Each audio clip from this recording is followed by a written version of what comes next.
और शादी कर लेती हैं। तीसरा रीजन ये हो सकता है कि विमेन को एक कॉन्सेप्ट होता है पिंक कॉलराइजेशन ऑफ जॉब। पिंक कॉलराइजेशन मतलब उनको फिट माना जाता है कि नर्सेस के लिए, टीचर्स के लिए, इन्हीं के लिए वो ज्यादा फिट है। तो जो डाइवर्सिटी होना चाहिए अलग अलग जॉब में, वो उनका रिप्रेजेंटेशन वहां पर वो चीज नहीं हो पाता है, और इसी को हम लोग कहते हैं पूरा हाँ जी।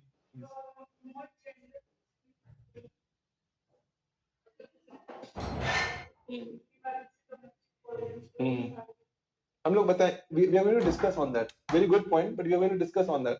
अभी मैं सिर्फ आपको एक डेटा दे रहा हूं कि लोअर कोर्ट्स में विमेन ज्यादा मौजूद है ना, हाई कोर्ट में कंपैरेटिवली कम है, और उस हाई कोर्ट में भी कुछ कुछ जगह पे नॉन एग्जिस्टेंशियल है। यानी जो डिस्पैरिटी है उसके क्या क्या एस्पेक्ट्स हो सकते हैं, वो हम लोग बस अभी एक पासिंग रेफरेंस में समझने की कोशिश करेंगे। ये वाला पॉइंट आप कैसे इंसर्ट करेंगे और अपने आंसर्स को और बेहतर करेंगे। तो हम लोग उसे उसका कुछ कारण देते हैं कि क्या क्या रीजंस हैं, ऑलरेडी हम लोग डिस्कस कर चुके हैं। ठीक है, सबसे पहला रीजन है कॉलेजियन सिस्टम ही आपका ओपेक है। कौन आ रहा है कौन जा रहा है, कॉलेजियन सिस्टम की क्रिटिसिज्म में आप हमने ये पॉइंट डाला था कि विमेन का रिप्रेजेंटेशन नहीं हो रहा है। हु गेट्स टू सी कि what is the process of somebody getting a part of the collegium system? So it is men governed, men ruled. तो typically कौन जाएगा कौन बनेगा, this is all in the hands। तो एक तो आपका ओपेक collegium system है। women का रिजर्वेशन नहीं है, ठीक है, women का रिजर्वेशन, इसलिए आप ये पॉइंट देकर के AIJS के बारे में बात कर सकते हैं। तो इससे क्या होगा कि फैसिलिटेट होगा उनके पास बेहतर तरीके से। और क्या पॉइंट हो सकता है, फैमिलियल रिस्पॉन्सिबिलिटीज, वही सब जो मैंने आपको बात बताया कि लॉट ऑफ फीमेल जजेस join the service very late, which makes the chance of making it to the high court, the supreme court bleak, है ना। 65 में आपको रिटायर कर जाना है, पर उसके जो कंडीशन है सुप्रीम कोर्ट का जज बनने के लिए, हाई कोर्ट के जो कंडीशन है, क्वालिफिकेशन है, उसको मीट आउट नहीं कर पाती है, लेट स्टार्ट करती है, फैमिली की जो रिस्पॉन्सिबिलिटीज होती है वो, ये मैं उन लोगों की बात कर रहा हूँ जो फिर भी पढ़े लिखे लोग हैं, ठीक है, ये पढ़े लिखे लोग हैं, ठीक है। तो ये एक इंपॉर्टेंट एस्पेक्ट हो गया कि फैमिलियल रिस्पॉन्सिबिलिटीज हो जाती है उनकी। नॉट इन विमेन लिटिगेशन, बहुत सारी औरतें लिटिगेशन में आना भी नहीं चाहती हैं, ठीक है, तो ये भी एक इंपॉर्टेंट पार्ट है। No serious attempt has been made during the past 70 years to give adequate representation of women either in high courts or in supreme court, ठीक है। तो ये सारे कुछ पार्ट्स है, अगर वो आएंगे तो क्या होगा, ये सारे पॉइंट्स आप समझ रहे हैं ना। Not in women litigation, no serious attempt, serious policy भी ऐसा नहीं बना कि भाई रिप्रेजेंटेशन की कोई बात हो, ट्रांसपेरेंसी की बात हो, तो ये क्या, पर अगर वो आएंगी तो क्या होगा, it will motivate more women to seek justice, है ना। वुमेन सेंट्रिक, अगर वुमेन सेंट्रिक लॉज बनेंगे या वुमेन सेंट्रिक एक रिप्रेजेंटेशन होगा कहीं पे जुडिशरी में, is going to encourage more women to come and be a part of the system. क्योंकि बहुत लोग डोमेस्टिक वायलेंस और बहुत सारे ऐसे इश्यूज का शिकार हो जाते हैं, but they are not in a position to raise the voice, है ना।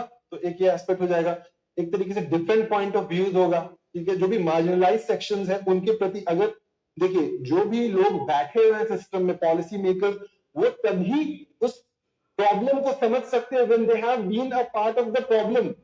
अगर mister B.R. Ambedkar could make a constitution which was so inclusive, the biggest reason for that, he was a part of the marginalized section that had to feel the brunt of the society of that time. He was somebody who was at the receiving end. तभी तो आप देखोगे कि fundamental right पे उन्होंने कितना तवज्जो दिया है, उन्होंने उसको आर्टिकल 32 को heart and the soul of the constitution बोल दिया है ना। आर्टिकल 15 को अगर आप रीड करोगे, मोर सो आर्टिकल 15 क्लॉज 2 को, तो उन्होंने specifically public wealth, Ghats, reverse, सब एक एक स्पेसिफिकली सारी चीजों को वो लिख रहे हैं एक्सेट्रा करके, उनका वर्डिंग्स देखिए। तो एक तरीके से वो बंदा वो एक एक स्टेज से गुजरा हुआ होगा या देख रहा होगा अपने आसपास चीजों को, तभी तो very specifically is mentioning all that and fundamental rights को, सारी चीजों को वो प्रॉपर्ली पार्ट 3 में एकदम अपफ्रंट वे में लिख रहा है। सो पॉइंट ये है कि अगर जजेस भी विमेन बनेंगी तो विमेन रिलेटेड जो भी इश्यूज है उनको समझ पाने में वो बेहतर रोल प्ले कर सकती हैं। Increase judicial reasoning, increase judicial diversity से क्या होगा, इनरिच हो जाएगा एबिलिटी ऑफ जुडिशियल रीजनिंग, ताकि क्योंकि वो सारी चीजों को लेकर के चले, ठीक है। तो इससे क्या होगा, changing patriarchal mindset, provision of reservation बनेगा, रिमूविंग जेंडर डिस्क्रिमिनेशन, वही सारे पॉइंट्स, ठीक है। ये सारे वही सारे पॉइंट्स हैं जो एक हम वुमेन के थीम में एक बार देख लेंगे, है ना, कि क्या क्या डिस्क्रिमिनेशन होता है, वैकेंसीज उनके अपॉर्चुनिटी मिलेगी, ये सारी चीजें, ठीक है। तो हम लोगों ने जुडिशरी वाला एक जो एस्पेक्ट है वो कवर किया है भी।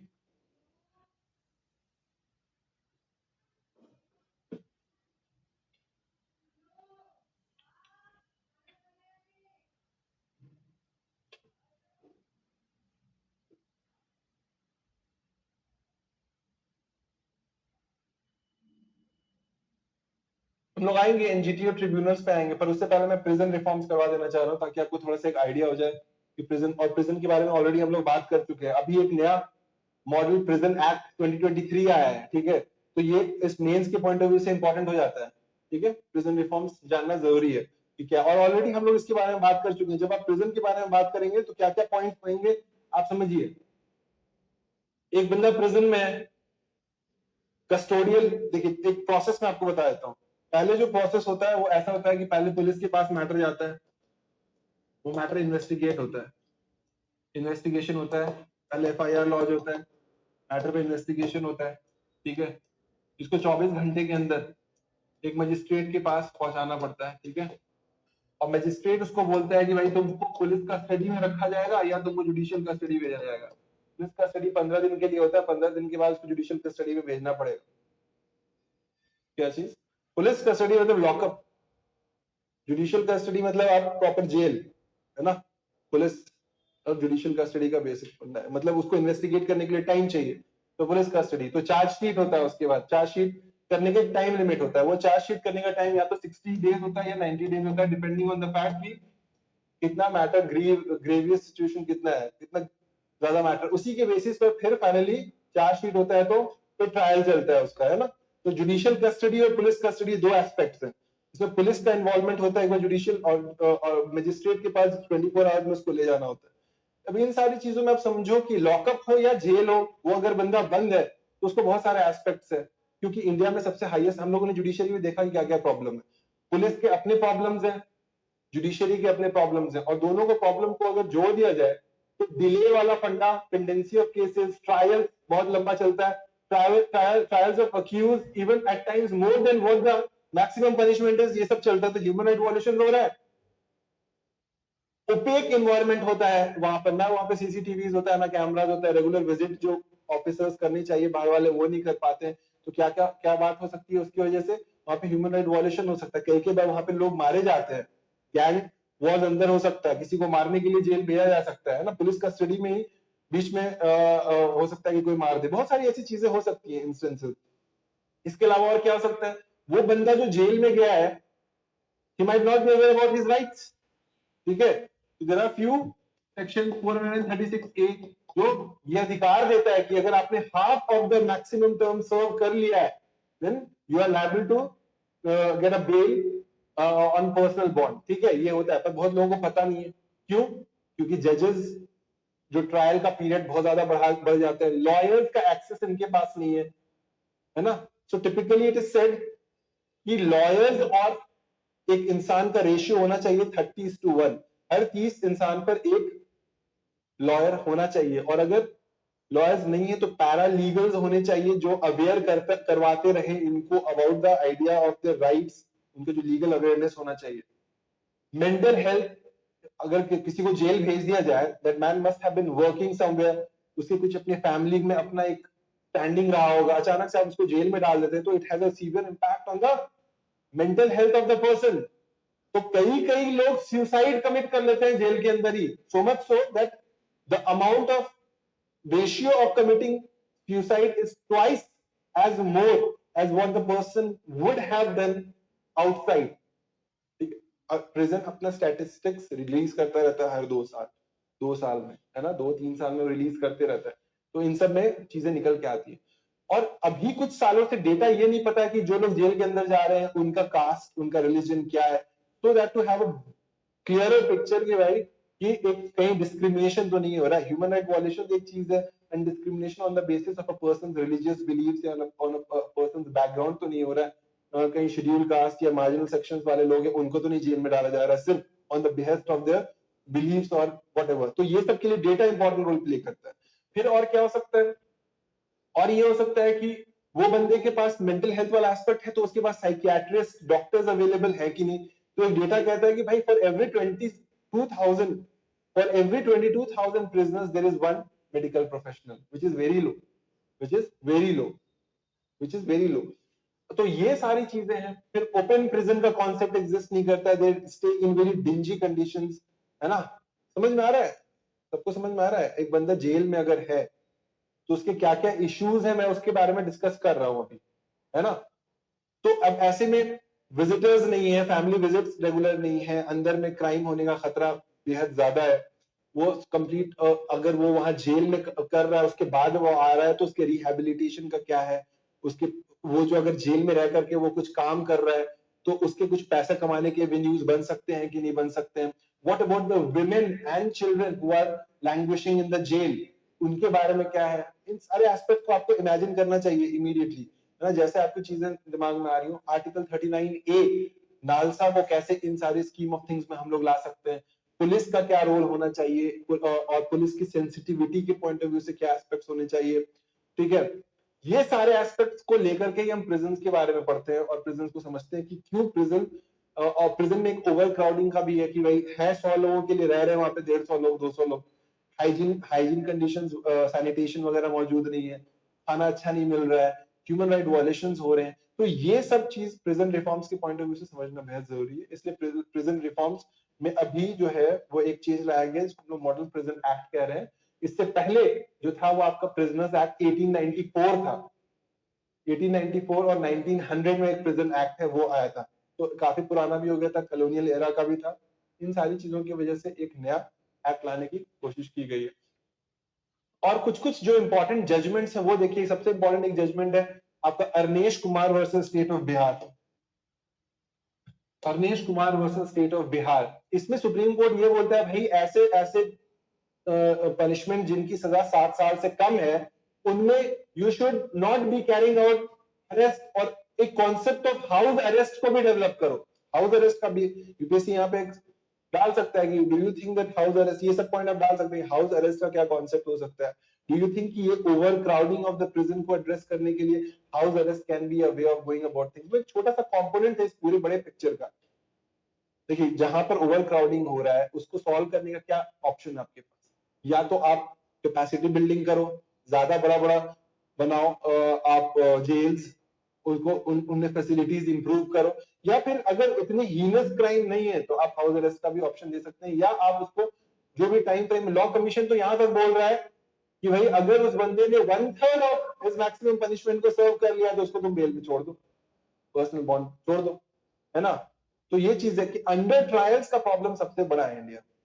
पुलिस का हम लोग देखेंगे, पुलिस में भी ये इश्यू है कि पुलिस इतने ज्यादा है नहीं, पुलिस का रेशियो काफी कम है, अंडर स्टाफ्ड है पुलिस। पुलिस का जो रेशियो होना चाहिए टिपिकली वो 222, यूएन का डेटा है कि 222 पुलिस होना चाहिए फॉर एवरी 1 लाख पर्सन, हर 1 लाख आदमी पे 222 पुलिस होना चाहिए टिपिकली। इंडिया में हम लोग देखते हैं कि 130 है ना।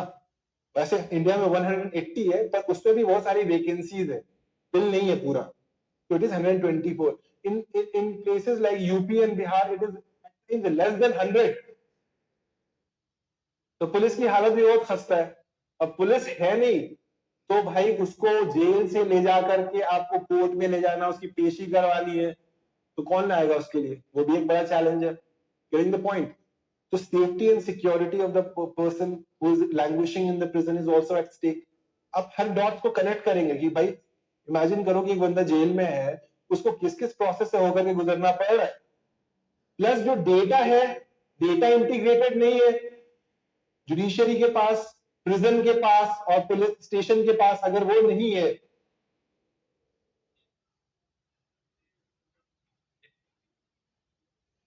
एक्स्ट्रा चार्जेस, अच्छा अच्छा अलग से चार्जेस, हाँ वो भी होता है, बिल्कुल होता है। हाँ फीमेल जेलर्स नहीं है इस, बिल्कुल एकदम से, बिल्कुल, हाँ बिल्कुल रिफॉर्मेटिव जस्टिस हम लोग पढ़ेंगे कि क्या क्या है, रिट्रीब्यूटिव जस्टिस क्या है, रिफॉर्मेटिव जस्टिस क्या है, रिफॉर्म और रिहैबिलिटेशन का कॉन्सेप्ट नहीं है। इन्हीं सबको ध्यान में रखते हुए मॉडर्न प्रिजन एक्ट लाया गया, मॉडर्न प्रिजन मैनुअल जो 2016 में रिलीज किया गया। तो डेटा वेटा का भी इश्यूज है, लेकिन ये कोशिश की जा रही है कि इसको कैसे वर्कआउट किया जाए। तो सबसे पहला पॉइंट देखिए, ये बोल रहा है कि अगर 7 साल से कम है तो अननेसेसरी अरेस्ट मत करो, ये जजमेंट आप देंगे। आजकल जो यूपीएससी क्वेश्चन पूछ रहा है ना, केसेस पूछ रहा है आपसे, मैं इसलिए केसेस पे एम्फसाइज कर रहा हूँ। 2022 का पहला सवाल था कि इन्वायरमेंटल जो भी चीजें चल रही है उसमें केसेस के साथ बताओ। अब आप you will be shock to know कि ये क्वेश्चन रिपीटेड है, 2015 में दीपावली सेलिब्रेशन पे सवाल पूछा था, है ना। मैं आपको दिखा दूंगा कि आप 15 से 16 सवाल थोड़ा सा बहुत लोगों को लगेगा कि कुछ ज्यादा ही स्ट्रॉन्ग स्टेटमेंट दे रहा हूँ, तो प्रीवियस ईयर क्वेश्चंस में 14 से 15 सवाल रिपीटेड होते हैं प्रीवियस ईयर क्वेश्चंस हर साल। Add to that current affairs, आप 14 से 15 सवाल सिर्फ प्रीवियस ईयर क्वेश्चंस के बेसिस पे सॉल्व कर सकते हैं यूपीएससी के जीएस2 का। लेकिन आपको थोड़ा सा ना स्मार्ट स्ट्रैटेजी रखना पड़ेगा, तभी होगा। अब 2015 में आपको स्पेसिफिकली दिवाली सेलिब्रेशन के बारे में बोल रहा है, इन्वायरमेंट के बारे में आपसे पूछ रहा है। 2022 में आपसे बोल रहा है इन्वायरमेंट का क्या है, क्या क्या जजमेंट्स हैं। एनजीटी को दिमाग में रखेंगे अगर आप, तो इन्वायरमेंट से रिलेटेड उसने स्लीव ऑफ जजमेंट्स दिया है, sleeve of judgements.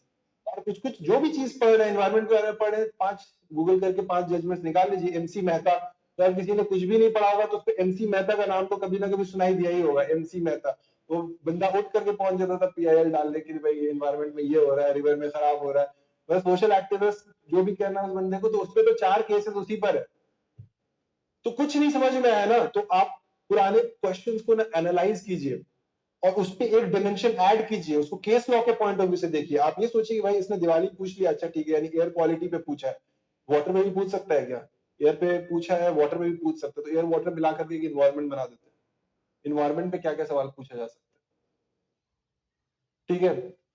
Pressure groups पे सवाल पूछा है, तो कभी अभी फार्मर प्रोटेस्ट चल रहा था, तो फार्मर ऑर्गेनाइजेशन के बारे में पूछ दिया। वही चीज फिर बिजनेस एसोसिएशन के बारे में पूछ दिया। ये सारे तो प्रेशर ग्रुप्स है। तो अब प्रेशर ग्रुप्स में कौन कौन आ सकते हैं उसके पॉइंट ऑफ व्यू से सोचो, करंट अफेयर से उसको जोड़ करके पढ़ो। समझ में आ रहा है? ऐसे ही सवाल बनेगा, ऐसे ही होगा, और यही सही तरीका है, ठीक है। बिकॉज ऐसे तो कोई एंड नहीं है यूपीएससी के सिलेबस का। यूपीएससी चाहता भी नहीं है कि आप हर चीज पढ़ो। यूपीएससी चाहता है कि भाई तुम स्मार्ट स्ट्रैटेजी लगाओ। तुमको 3 महीना दिया जा रहा है, मुझे पता है प्रीलिम्स के बाद 3 महीना है तुम्हारे पास, और तुम फर्स्ट अटेम्प्ट वाले हो, और एक बंदा 6 साल से बैठ के तैयारी कर रहा है। You should not be at a disadvantageous position. तो वो ऐसा कुछ नहीं करेगा। और इसी को जो लेवलर का प्ले करता है वो है current affairs. Current affairs is what levels you guys. अगर सिर्फ एनसीईआरटी से पूछने लगे तो मैं आपको यकीन दिला रहा हूँ कि यूपी में, बिहार में ऐसे लोग बैठे हुए जो एक एक पेज रटा हुआ है उनका, है ना, 6-7 साल से तैयारी कर रहे हैं, वो आप नहीं कम्पीट कर पाएंगे। पूरा घटना चक्र रट लिया है ना। तो उसको कैसे करते हैं यूपीएससी, इसलिए क्वेश्चन का नेचर जो है वो बहुत डायनामिक रख रहा है। भाई वो भी शॉक्ड, आप भी शॉक्ड। अब जो एग्जाम ये दे रहा है, जो आप लोग जो भी मेंस लिख रहे हैं, कोई ही रीजन हो सकता है। या तो एकदम जबरदस्त तुक्का लगा, वर्क कर गया कुछ 4-5 सवाल, या तो एक्चुअली में आपने बहुत स्मार्ट स्ट्रेटेजी लगाई है, चीजों को देखा, एनालाइज किया, प्रीवियस ईयर क्वेश्चन चाहिए, तो अच्छी अपॉर्चुनिटी आपके पास है कि स्मार्ट स्ट्रेटेजी करके इसी साल क्रैक कर लो। यूपीएससी छोटा सा एक विंडो देता है, उसी में जिसको निकलना है निकल जाता है। मेरा तो ये देखा है यार 6-7 साल में, कि एक छोटा सा आपको जो भी स्कोप मिलता है ना, उसमें पुश करके आप निकल जाओ। क्योंकि इंटरव्यू दिए हुए छोड़ो, फाइनली सिलेक्टेड लोगों का भी अगले साल प्रीलिम्स नहीं निकलता, है ना। तो अगर जो लोग भी मेंस लिख रहे हैं, इस चीज को दिमाग में रखो, गिव योर बेस्ट, और इसी में खत्म करो, ठीक है। बहुत, वरना फ्रस्ट्रेशन बिल्डअप हो जाता है। तो अब देखो ये अवनेश कुमार वाला जो मैटर है ना, ये क्या बोलता है 7 साल, तो एक तो ये जजमेंट हो गया, ठीक है। फिर 436A वाली बात जो मैंने बोली वो हो गया, ठीक है। तो अगर आधा वो कवर कर लिया है तो उसको रिलीज कर दो। मैं अब आगे बढ़ रहा हूँ थोड़ा तेजी से, ठीक है ना, कोई इशू नहीं है, ठीक है। हाउस अरेस्ट, हाउस अरेस्ट के बारे में बोल रहे हैं, हाउस अरेस्ट के बारे में बोल रहे हैं, ठीक है। ऑक्यूपेंसी रेट्स बहुत ज्यादा है, देखो occupancy rates climb up to 120% in 2019। Budget उतना आप देते नहीं हो, ठीक है। तो ये सारी चीजें, बजट वाला एक एस्पेक्ट हो गया, बजट उतना ज्यादा रिलीज नहीं करता है बंदा, ठीक है। स्टेटस क्या है, 3 इंपॉर्टेंट इश्यूज हैं जो फेस कर रहा होता है, over crowding, under staffing, under funding, और तीसरा वॉलेंट क्लैशेस, ये सब जो हो रहा होता है, ठीक है। ये सब जो वॉलेंट क्लैशेस चल रहा होता है। एक प्रिजन स्टैटिस्टिक्स इंडिया जो निकलता है वो पब्लिश करता है एनसीआरबी, ठीक है। वो बताता है कि क्या क्या कंडीशंस है। सबसे पहला तो हमारे पास अंडर ट्रायल्स का पॉपुलेशन बेहद ज्यादा है, सबसे ज्यादा 68% जितने भी लोग अंदर फंसे हुए हैं वो सारे अंडर ट्रायल्स हैं। आधा से ज्यादा वो लोग हैं जो 6 महीने से ज्यादा से फंसे हुए हैं, उन पे बस एलिगेशन लगा, accused and they are still languishing in the jail, ठीक है। अननेसेसरी अरेस्ट जो हो रहा है वो चीजें। प्रिवेंटिव डिटेंशन में ऐसे बहुत सारे लोग हैं जो फंसे हुए हैं, प्रिवेंटिव डिटेंशन चार्जेस, यूएपीए, ये सारे जो ग्रीवियस चार्जेस है उसमें भी लोगों को अंदर डाला हुआ है। तो हम लोग देखते हैं जैसे जैसे जब जब मूवमेंट हुआ, जैसे जम्मू एंड कश्मीर में अभी जो चल रहा था, तो जम्मू एंड कश्मीर में हम लोग देखते हैं कि 300% इंक्रीज हुआ प्रिवेंटिव डिटेंशन में। वैसे असम, अभी स्टेट्स में देखा है तो सबसे ज्यादा प्रिवेंटिव डिटेंशन में लोग अंदर अभी असम में, ठीक है, 38% of the people are languishing in the jail from Assam. तो हम लोग देखते हैं कि अलग अलग रीजन से अलग अलग है कि कौन क्यों डिटेन किया जा रहा है। लोगों को अवेयरनेस नहीं है 436A के बारे में, ये सब वर्ड आप डालेंगे सेक्शन 436A के बारे में, लोगों को अवेयरनेस नहीं है, उनके पास पैसा नहीं है, पढ़े लिखे लोग नहीं है, ज्यादातर वो लोग हैं जो जेल में बंद है वो पढ़े लिखे लोग नहीं है, तो उनके पास they don't have the money, they don't have the budget, they cannot afford the lawyers, lawyers are very expensive, the paralegals are not making them aware, है ना। तो इसके बारे में कहा जाता है कि लॉयर्स टू प्रिजनर का रेशियो 1:30 का होना चाहिए, हर 30 बंदे पे एक लॉयर होना चाहिए। तो नंबर ऑफ लॉयर्स का भी यूज है। बहुत लोग लिटिगेशन में जाते नहीं है, लोग आसान लाइफ चाहते हैं, कौन जाएगा ह्यूमन राइट के लिए लड़ने के लिए, उसको पुलिस का डंडा खाना पड़ेगा खुद लॉयर को, है ना। बहुत सारी ऐसी चीजें हो जाती है, तो ऐसे में ना लोगों इनका वो ये सब एक फैक्टर्स है, ठीक है। अननेचुरल डेथ्स हो रहा है प्रिजन में, ये पॉइंट मैंने आपको ऑलरेडी मेंशन किया। अननेचुरल डेथ्स क्यों हो रहा है, हम लोग देखते हैं rate of suicide has increased, और हम लोग देखते हैं कि पुराना डेटा है थोड़ा सा, 2016 में 102 लोगों ने अगर किया तो 2015 में 77 लोगों ने सुसाइड से जब गए, तो that means unnatural death prison में ज्यादा होता है, अननेचुरल डेथ प्रिजन में ज्यादा होता है। और यहीं पे आता है national human right commission, UPSC का ये फेवरेट टॉपिक है कि नेशनल ह्यूमन राइट कमीशन के साथ क्या इश्यूज है। हाँ, ह्यूमन राइट वायलेशंस हो रहा है, ह्यूमन राइट वायलेशंस कहाँ कहाँ हो रहे हैं, कस्टोडियल डेथ, पुलिस कस्टडी में भी तो मर जा रहा है बंदा, जुडिशियल कस्टडी में भी मर जा रहा है। समझ में आ रहा है आपको, समझ में आ रहा है मैं क्या बोल रहा हूँ? ऐसा कोई जिसको समझ में नहीं आ रहा मैं क्या बोल रहा हूँ, फास्ट हूँ क्या? ठीक है, मुझे बताइएगा, जहां पे भी कोई इश्यू होगा मुझे बताइएगा। ये एक स्टोरी की तरह मैं समझा रहा हूँ ना, ताकि आपके दिमाग में रह जाए पॉइंट, बुलेट पॉइंट से बस लिख लो, यहाँ पे उसको अंडरलाइन कर लो, जो भी करना है। 436A ये सब, अवनीश कुमार, स्टेट ऑफ बिहार, ये सब, है ना।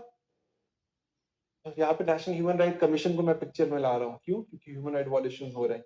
क्यों हो रहा है? क्योंकि ह्यूमन राइट वायलेशन को कहा जाता है by national human right commission कि it is the gravest form, custodial death, custodial torture, custodial rape, these are some of the gravest human right violations, and so it becomes important कि ये national human right commission, UPSC का favourite topic, हमेशा इससे associated दो की terms हैं। It has been referred to as toothless tiger, toothless tiger by supreme court, और उसी साल सवाल आ गया था 2015 या 16 में, ठीक है। कोहली सौराब जी के द्वारा इसको कहा जाता है इंडियाज टीजिंग इल्यूजन, टीजिंग इल्यूजन। अब ये सब कीवर्ड्स है। नेशनल ह्यूमन राइट कमीशन को टीजिंग इल्यूशन कहा जाता है, एक तरीके से वो क्रिटिसाइज कर रहा है कि नेशनल ह्यूमन राइट कमीशन के पास इतना पावर है नहीं, रिकमेंडेटरी इन नेचर है, इसका खुद का अपना सेक्रेटरिएट या स्टाफ नहीं है, it is dependent on those police officers who are coming on deputation, इतना बजट नहीं है इनके पास, वैसे मैटर्स को वो रेज नहीं कर सकता जो कि आपका एक सर्टेन पीरियड ऑफ टाइम से बियॉन्ड चला जाए, है ना। आर्मी के केस में वो इसका फंडिंग जो होता है, ये जो भी मैटर है वो सेंट्रल गवर्नमेंट को देता है, प्रेसिडेंट को नहीं देता है, जो रिपोर्ट इसका होता है, गेटिंग द पॉइंट। तो ये सब कुछ कुछ पॉइंट्स है। प्लस हम लोग देखते हैं कि इसके इलेक्शन वाले में पूरे फेज में हम लोग देखते हैं कि एग्जीक्यूटिव हेविली इन्वॉल्व है, हेविली प्लेस्ड है इसके में, ठीक है। तो नेशनल ह्यूमन राइट कमीशन सिर्फ आपको जो है डायरेक्टली पीनलाइज नहीं कर सकता है, रिकमेंड कर सकता है गवर्नमेंट को कि इसको पीनलाइज करो या इसको कॉम्पनसेट करो। ये सब चीजों की वजह से इसको कहा जाता है टूथलेस टाइगर। हम लोग बात करेंगे नेशनल ह्यूमन राइट कमीशन के बारे में भी, ठीक है। मेंटल हेल्थ प्रोफेशनल्स कम है ना। मेंटल हेल्थ का इशू है, सुसाइड कर रहा है, मेंटल हेल्थ प्रोफेशनल ही नहीं है। फॉर एवरी 21,650, मान के चलो 22,000 prisoners there is only one health professional, ठीक है। Welfare officers and law officer के बारे में प्रिजन एक्ट 1894 और प्रिजनर एक्ट 1900 में बात किया गया, अभी हम लोगों के पास है नहीं। सोचो ये हालत है। As per the Prison Act 1894 and Prisoner Act 1900, there should be a welfare officer and a law officer in each jail. यानी ब्रिटिश टाइम में इसके बारे में बताया गया है कि भाई उसके लिए तो उसके लीगल अवेयरनेस के बारे में बात होनी चाहिए, बट इनका रिक्रूटमेंट होता ही नहीं है, पेंडिंग है। इसके बारे में बजट दिया नहीं गया इन ऑफिसर्स का, जो वेलफेयर ऑफिसर्स उसके वेलफेयर के बारे में, और लॉ ऑफिसर्स उनका वो उनका रिक्रूटमेंट ही नहीं है, ठीक है।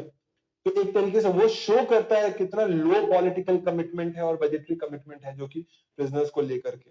ये सारे पॉइंट्स आप डालेंगे, इस साल सवाल आ सकता है, ठीक है। तो क्या क्या रिकमेंडेशन है, तो 2 इंपॉर्टेंट कमीशन रहे हैं, एक अभी तो फिलहाल जस्टिस अमितावा रॉय कमेटी, और मुल्ला कमेटी, और इन्होंने सब वही सारी बात कही है, जो जो प्रॉब्लम्स हैं उनका सोल्यूशन देने की कोशिश की है। भाई स्पीडी ट्रायल करो, ठीक है, लॉयर टू प्रिजनर रेशियो को बढ़ाओ, 1:30 करो, स्पेशल कोर्ट बनाओ, फास्ट ट्रैक कोर्ट बनाया गया है, सुना है फास्ट ट्रैक कोर्ट्स के बारे में, ये सब वही अंडर ट्रायल्स के लिए ही है, फास्ट ट्रैक कोर्ट्स बनाओ। एडजर्नमेंट को रोको, तारीख पे तारीख जो तुम दे रहे हो उसको रोको। कई के बार क्या होता है, इन तारीख के बीच में जो भी विटनेसेस हैं उनको ही मार दिया जाता है, या वो जो विटनेसेस हैं वो हॉस्टाइल टर्न हो जाते हैं, तो मामला खिंच जाता है, पुलिस का इन्वेस्टिगेशन इतना बॉज्ड अप रहता है कि कई के बाद टाइमली डिस्पेंसेशन ऑफ जस्टिस नहीं हो पाता है, it's a very expensive affair, also पूरी फैमिली इन्वॉल्व होती है। तो इन सब चीजों को लेकर के इसने ये सारी बात कही है,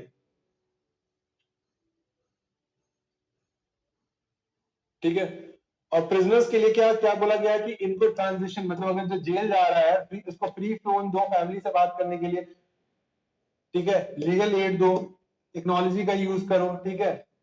ये सारी चीजें, ये सारे पॉइंट्स आप लिख देंगे। अगर ये नहीं भी आपको पता होता तो भी आप लिख पा सकते थे, ठीक है। तो मैं इन सारे पॉइंट्स को बस आपको एम्फसाइज कर दे रहा हूँ, हाई डेंसिटी क्वेश्चन आ सकते हैं। वैकेंसीज को फिल करो, हाँ जी please।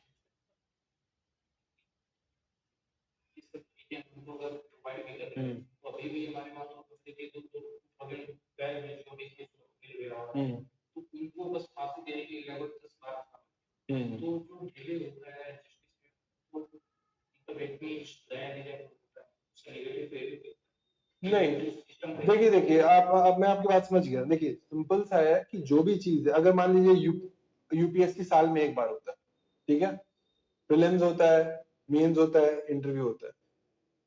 अब अगर रिफॉर्म्स की बात कर रहा है यूपीएससी में, तो ऐसा भी तो हो सकता है जीआरई के फॉर्मेट में कर दो, या ऐसा भी तो हो सकता है कि साल में 2 बार कर दो यूपीएससी को, क्योंकि लोगों की जिंदगियां खराब हो जाती है यूपीएससी के चक्कर में। एक प्रीलिम्स नहीं निकला, फिर 1 साल तक आप बैठे हो। मैं बस आपको रिलेट आ रहा हूँ आपकी बात। जब आप रिफॉर्म सजेस्ट करते हो ना, तो आप चीजों में फास्ट ट्रैकिंग चाहते हो। ये सब सुविधा जिसकी बात मैं कर रहा हूँ, टेक्नोलॉजी को लाना, एडजर्नमेंट डेट को खत्म करना, लॉयर्स को ज्यादा करना,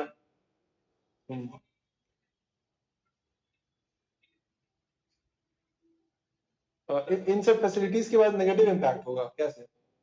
मतलब वो लोग जेल में रहना पसंद करेंगे, ये कह रहे हैं? हाँ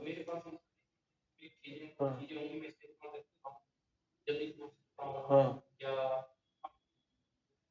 हाँ हम्म, हाँ। तो ये तो आपको फैसिलिटेट कर रहा है ना क्विक जस्टिस की तरफ। हाँ कर सकते हैं, करने का आप कर सकते हैं बिल्कुल। देखिए वो मकसद ये है, इसका लोग इस्तेमाल भी करते हैं जो अपने यूजेज के लिए भी है ना, लंबा खींच रहा होता है तो इसका मिसयूज भी होता है, लेकिन आप इसका जो फैसिलिटेट करने के पॉइंट ऑफ व्यू से आप इसको वर्ड को यूज कर सकते हैं। देखिए लॉ कमीशन ने 2017 में ही बोल दिया था कि वैसे अंडर ट्रायल्स 2017 में, ये सब आप अपने आंसर में मेंशन करेंगे, ठीक है।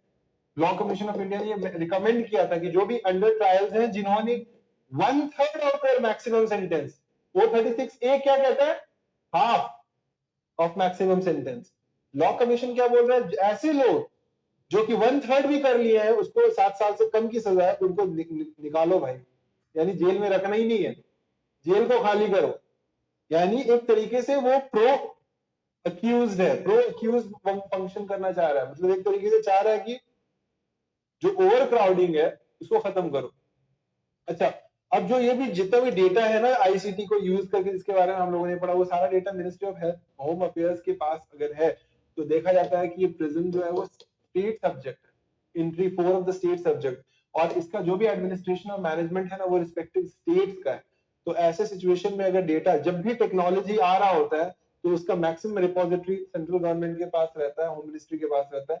तो ये एक डेटा फेडरलिज्म का कॉन्सेप्ट जो है कि डेटा का जो एक होना चाहिए, जिस स्टेट के पास होना चाहिए, जैसे एनआईए आ गया, एनआईए जान रहे हैं, एनआईए, एनआईए सीबीआई के लिमिटेशंस को ओवरकम करता है, क्योंकि सीबीआई के बारे में आप पढ़ेंगे कि सीबीआई को हर स्टेट से आगे कॉन्सेंट लेना पड़ता है, क्या फर्दर वहां पर आप इन्वेस्टिगेशन के पॉइंट ऑफ व्यू से। अब एनआईए एक किसी बड़े एम्बिट टेरर एक्ट में डाल करके उसको डायरेक्ट पहुंच जाता है, तो कहीं ना कहीं से फेडरलिज्म को कॉम्प्रोमाइज करता है, तो ये भी एक इंपॉर्टेंट एस्पेक्ट। ठीक है, 39A के बारे में बात किया मैंने, प्री लीगल एड की बात कर ली मैंने। ठीक है, चलो ठीक है। अब ई प्रिजन प्रोजेक्ट, इसी में आप डालिएगा टेक्नोलॉजी का जब यूज हो रहा है तो ई प्रिजन प्रोजेक्ट। ठीक है, ई प्रिजन प्रोजेक्ट, इसमें क्या है, इसमें होम अफेयर्स ने आपका फाइनेंशियल असिस्टेंस दिया हुआ है लगभग 100 करोड़ का फॉर दिस, यानी वही है कि जितना भी आपका डेटा है वो सबको कलेक्ट करना, कंप्यूटराइज करना चीजों को और इंटीग्रेट करना पुलिस और कोर्ट सिस्टम को, ताकि आपका criminal justice system inter operable हो सके। ये सब वर्ड्स यूज करेंगे आप, कि वो इंटर ऑपरेबल हो सके क्रिमिनल जस्टिस सिस्टम, पुलिस और कोर्ट सिस्टम। इसी को ई प्रिजन इफेक्ट